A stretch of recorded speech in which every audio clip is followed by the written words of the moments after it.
Floor area ratio है। Floor area ratio से क्या मुराद है कि ratio between total floor area से मुराद built up area divided by plot area.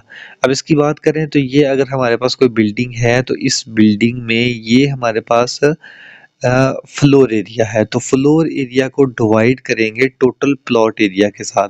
Total plot area से डिवाइड करने से जो रेशियो हमारे पास आएगी वो होगा फ्लोर एरिया रेशियो। ठीक है, अब ये इसका क्या पर्पस है, इससे हम क्या करते हैं, प्रिवेंट ओवर क्राउडिंग।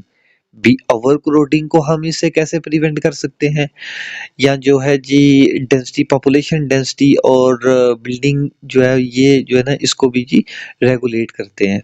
जी वो कैसे, फॉर एग्जांपल हम किसी अर्बन एरिया की बात करते हैं, लाहौर की बात करते हैं, तो जी ये लाहौर है।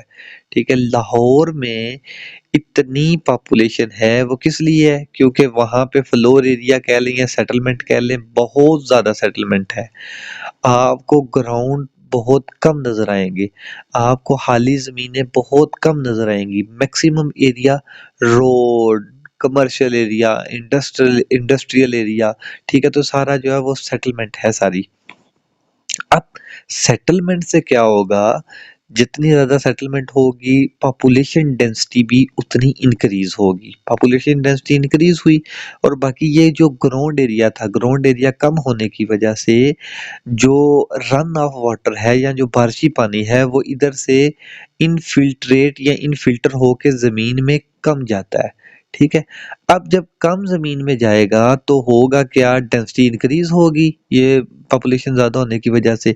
डेंसिटी इंक्रीज़ होने से हमारा वाटर जो है वो ज़्यादा यूज़ होगा, और जबकि जबकि आपका वो ग्राउंड एरिया कम होने की वजह से बारिशी पानी भी इनफिल्ट्रेशन की वजह से ज़मीन में कम जाएगा, जिसकी वजह से आपका जो वाटर टेबल है वो बहुत ज़्यादा डेप्थ में चला जाएगा।